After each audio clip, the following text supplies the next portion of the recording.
This is Max and Mia podcast. Hello, everyone, and welcome back. You're listening to the Max and Mia podcast. I'm Matthew. And I'm Rachel. Every Wednesday, it's the two of us, so Max and Mia get a little break while we take over. Which we're very happy to do. And honestly, today's episode is one I've been looking forward to because it touches on something that affects every single one of us every single day, without exception. Literally every day. No days off. None. All right, before we get into it, we want to ask you something. Are you a night owl or an early bird? Because Matthew and I were talking about this before we hit record, and we could not be more different. Not even close. I do my best work late at night. Everything is quiet, no distractions, no messages coming in. I feel like I finally have space to think, like the whole world has stepped back and given me room. And I am the complete opposite. After 10 at night, my brain is done, completely offline. If I need to study or write something, it has to be first thing in the morning, coffee in hand, ideally before anyone else in the house is awake. See, I can't do that. Waking up early feels like a punishment, like something you do when you've done something wrong and the universe is making you pay for it. And staying up late feels like one to me. I get anxious when it's late and I'm not in bed yet. But I think it really comes down to how each person is wired. Some people just work better at night, and others need that morning energy to get things done. Exactly. And there's no right answer. The question is, which one are you? Because today's topic is actually connected to that, and we're going to go a lot deeper than just morning versus night. That's right. Today, we're talking about daily routines. This episode is aimed at intermediate learners, A2 to B2, and we're going to go through some really useful words and expressions that you can start using straight away. Not tomorrow, not after you finish the episode, right away. Whether you're a morning person or a night person, we all have routines, and those routines shape everything. How productive we are, how we feel, even how we relate to the people around us. So let's get into it. Okay, so let's start with the basics. You've probably heard these two expressions before, early bird and night owl. And if you haven't, you're about to. An early bird is exactly what it sounds like. Someone who wakes up early, feels good about it, and is ready to take on the day before most people have even opened their eyes. And I say ready to take on the day as someone who deeply, personally cannot relate to that feeling before 10 a.m. And there's actually a very famous saying in English that goes with this. The early bird catches the worm, meaning if you get up and get started before everyone else, you have an advantage. You get the opportunities. Right. The idea is that being first gives you something others miss. The worm, in this case, is whatever you're going after. A job, a grade, a good seat at the coffee shop. Exactly. Now, on the other side, you have the night owl, someone who comes alive at night. Their energy peaks when the sun goes down, and they do their best thinking when everyone else is already in bed. That would be me, fully, completely, without any doubt, and proud of it most of the time. And there's no shame in that. But here's the thing. Both types have their own vocabulary, too. So let's go through a few words that are really useful for talking about sleep and daily habits. First one, to sleep in. This means to wake up later than usual on purpose, like on a weekend when you don't set an alarm and just let yourself rest. I slept in until 10 on Saturday. Simple, common, very useful. And personally, it is one of the great joys of my life. Then we have to oversleep, which sounds similar, but it's different. To oversleep means you slept longer than you intended, usually by accident, and now there's a problem. I overslept and missed my class. There's a consequence there. There's panic, usually involving a phone alarm you somehow slept through. So sleeping in is a choice. Oversleeping is a mistake. Usually a stressful one. Next, to stay up late. This just means you went to bed much later than normal. I stayed up late watching a series. And if you take it to the extreme, you get to pull an all-nighter, which means you don't sleep at all. You stay up through the entire night, usually to study or finish something urgent. I have pulled more all-nighters than I can care to admit. And each time I think, never again. And then a deadline appears, and suddenly it's 4 a.m. and I'm still at my desk. Same, honestly. And the next morning, you feel it, which brings us to the last word in this group, grogginess, or to feel groggy. This is that heavy, foggy, half-asleep feeling you have when you wake up too early or haven't slept enough. Your body's awake, but your brain is still loading. It's like being underwater. You can hear things, you can see things, but everything is slow and kind of blurry. And you nod at people without really processing what they're saying. That's actually a perfect description, and I think most of us know that feeling very well. Too well. Now, here's something worth talking about for a second. What happens when you try to be something you're not? Like, what if you're a night owl, but everyone around you is telling you to wake up at 5 in the morning? I know this firsthand, and it does not go well. Walk us through it. Okay, so at some point I read one of those articles, you know the ones, 10 Habits of Highly Successful People, and obviously waking up at 5 a.m. was #1 on the list. So I thought, fine, I'll do it. I set my alarm, I went to bed early, and the next morning at 5 o'clock, I got up. And I sat on the couch with a cup of coffee and just stared at the wall for 2 hours. I wasn't productive, I wasn't inspired, I was just there. Present in body, completely absent in mind. And by the time I actually felt awake, the coffee was cold and I had achieved absolutely nothing. that is the most honest thing you've ever said on this podcast. It was a disaster. And the worst part is I kept trying for like a week because I thought it would get better. Did it? It did not. And this actually brings up something important because there's this idea out there, this almost cultural pressure that waking up early automatically makes you productive. That if you're up at 5 a.m., you're serious, you're disciplined, you're going to conquer the day. But being awake is not the same as being productive. Exactly. You can wake up at 5 and spend 3 hours doing nothing useful. And you can wake up at 9, get straight to work, and have an incredibly focused day. The time you open your eyes is not what matters. What matters is what you actually do with the hours you have. And doing that well starts with understanding your own rhythm, not copying someone else's schedule.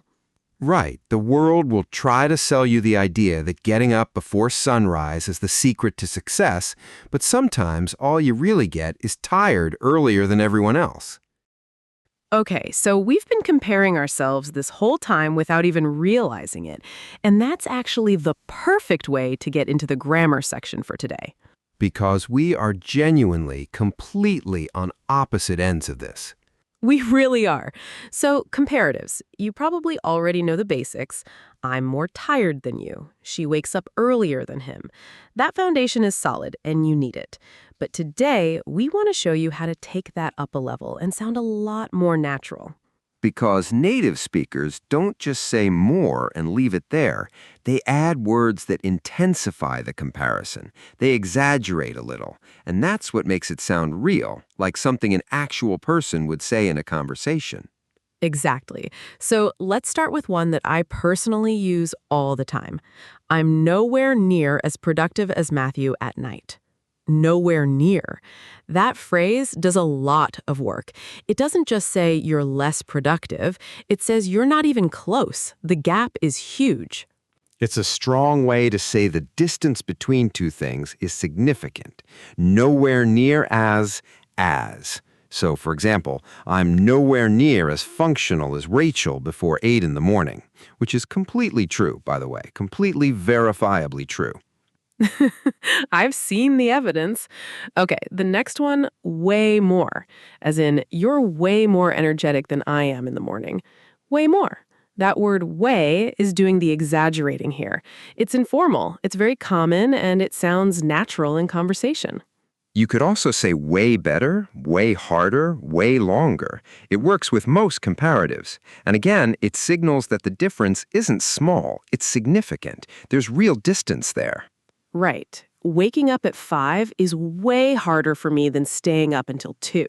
See? It just flows. It sounds like something you'd say to a friend, not something you'd read in a textbook.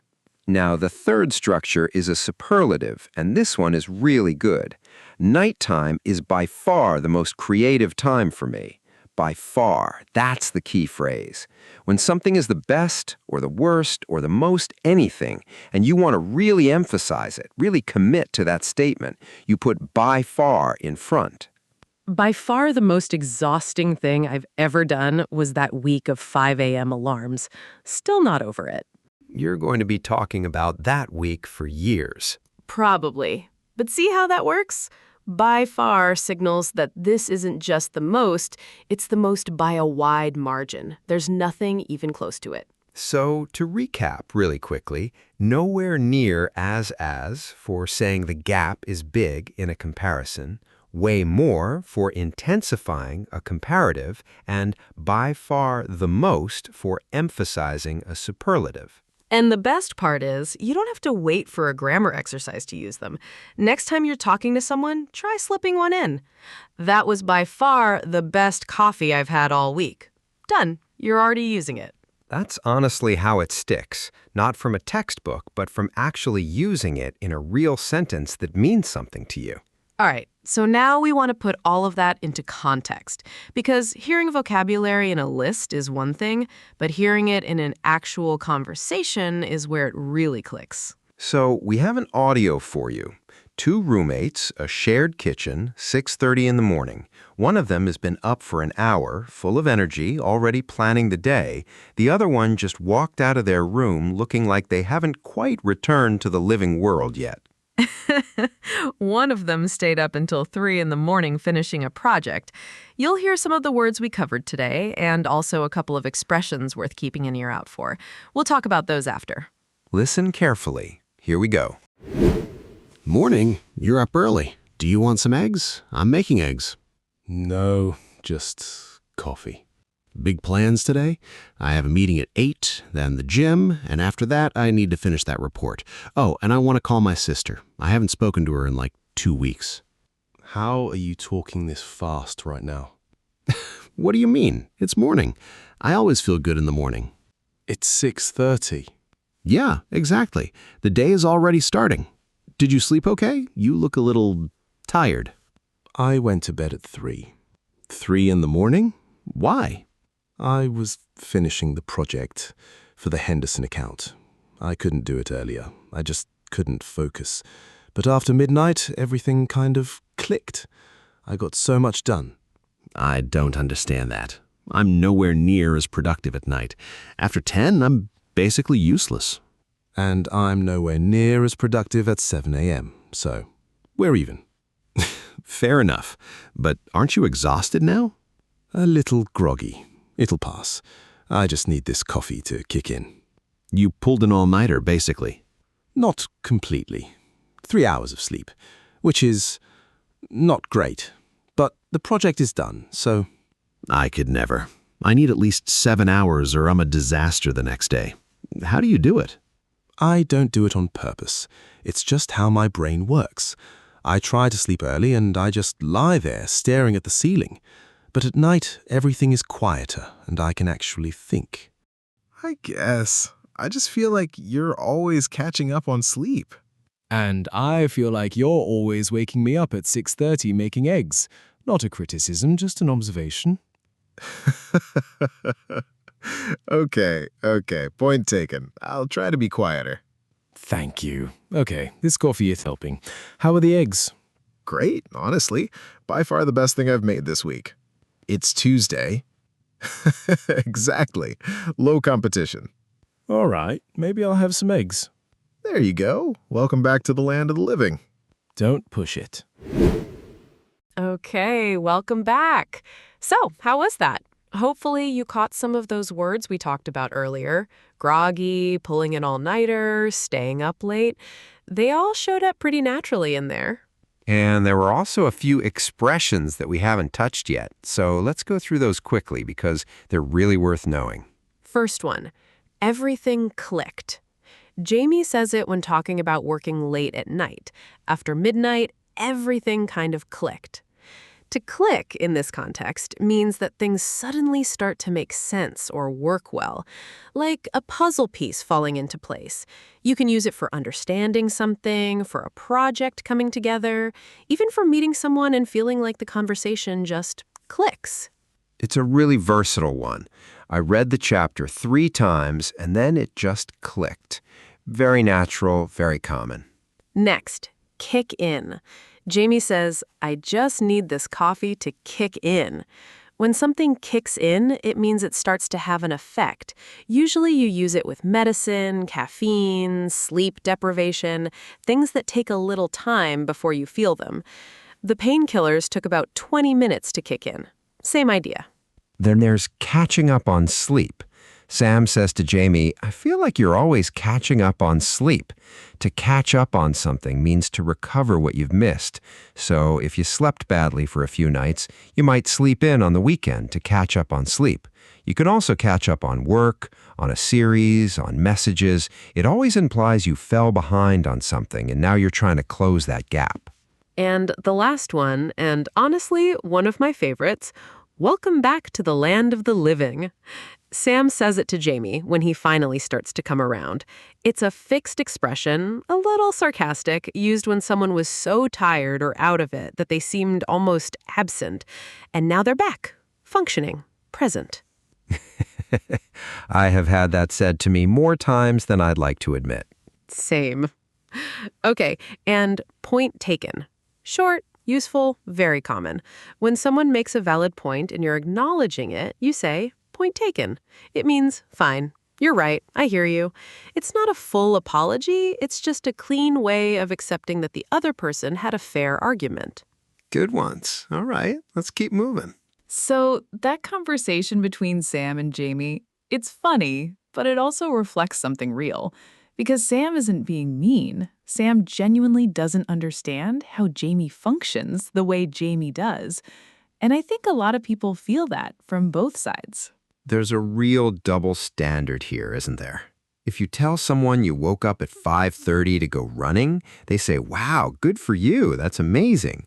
But if you tell someone you worked until 2 in the morning on a project, the reaction is more like, oh, you should really sort out your sleep schedule. Same hours of dedication, completely different reaction from people around you. And I think that comes from this very old idea that the morning is virtuous, that being up early means you're serious, you're responsible, you're ahead, and being up late means you're disorganized, maybe a little irresponsible, like you couldn't manage your time properly. Which is just not true. And it's worth saying clearly, being a night owl does not mean you're lazy. It doesn't mean you're avoiding things or wasting time. For a lot of people, it's simply how their biology works. And there's actually a term for this, your circadian rhythm. It's your body's internal clock. It regulates when you feel alert, when you feel tired, when your body temperature rises and drops. And not everyone's circadian rhythm runs on the same schedule. Some people naturally peak in the morning. Others peak late at night. That's not a choice, it's just how they're built. And when you try to fight that, when you force yourself into a schedule that goes against your natural rhythm, things go wrong. You're not just tired, you're operating below your actual capacity. For me, the worst is when I have to do something that requires real focus early in the morning. Like if I have to make an important decision or write something before 10 a.m., the chances of me making a mistake are way higher than if I did the same thing at 11 at night. I've sent emails with the wrong attachment. I believe every single one of those. For me, it's the opposite. If I try to push through and work late, I start making small errors I wouldn't normally make. Wrong numbers, missing words, rereading the same sentence 5 times and still not absorbing it. My brain just stops processing properly after a certain point. And the honest message here is that neither of us is wrong. We're just different. And if you're someone who's been feeling guilty for not being a morning person or for needing to work at night to actually get things done, I think it's worth letting go of that guilt. Exactly. The goal isn't to wake up at 5 a.m. The goal is to understand when you work best and build your life around that as much as you can. That's not laziness. That's just knowing yourself. All right, let's do a quick recap before we close out, because we covered quite a bit today, and it's worth letting it settle. On the vocabulary side, we had night owl, someone who does their best work at night; early bird, the morning person, the one who catches the worm; to sleep in, waking up late on purpose; to oversleep, sleeping longer than you meant to, usually with consequences; to stay up late, going to bed much later than normal; to pull an all-nighter, not sleeping at all; and grogginess, that heavy, foggy feeling when your body is up, but your brain hasn't quite arrived yet. And from the audio, we also picked up some useful expressions. Everything clicked, kick in, catching up on sleep, point taken, and welcome back to the land of the living. On the grammar side, we looked at how to make comparisons sound more natural and more like something a native speaker would actually say. Nowhere near as productive as, way more energetic than, and by far the most creative time. Those three structures will take your comparatives and superlatives from basic to genuinely expressive. And if you want to keep practicing, here's something simple. Leave us a comment. Tell us which side you're on. Are you an early bird or a night owl? And if you want a little extra challenge, try using one of today's grammar structures in your answer. I am nowhere near as functional as normal before 8 a.m. Something like that. It doesn't have to be long. Just get it out there. And if you know someone who's learning English and always arguing about whether mornings or nights are better, send them this episode. Let them figure out which side they're on. Start some healthy conflict. We support it. Before we go, we want to say something that we genuinely mean. Whether you listen to this podcast at 6 in the morning with your first coffee of the day, or at midnight when the house is finally quiet and you have a moment to yourself, it doesn't matter. What matters is that you're here. You're doing it. Your routine doesn't have to look like something you saw on social media. It doesn't have to be color-coded or start before sunrise. It just has to work for you. And the fact that you're spending part of your day learning English in whatever way fits your life, that's already something worth recognizing. So keep going, at your own pace, at your own hour. We'll be here every time you press play. That's it for today. Thank you for listening to the Max and Mia podcast. I'm Matthew. I'm Rachel. Take care of yourselves, and we'll see you next time. To keep taking your English to the next level, click on the next video or explore the others we've made for you.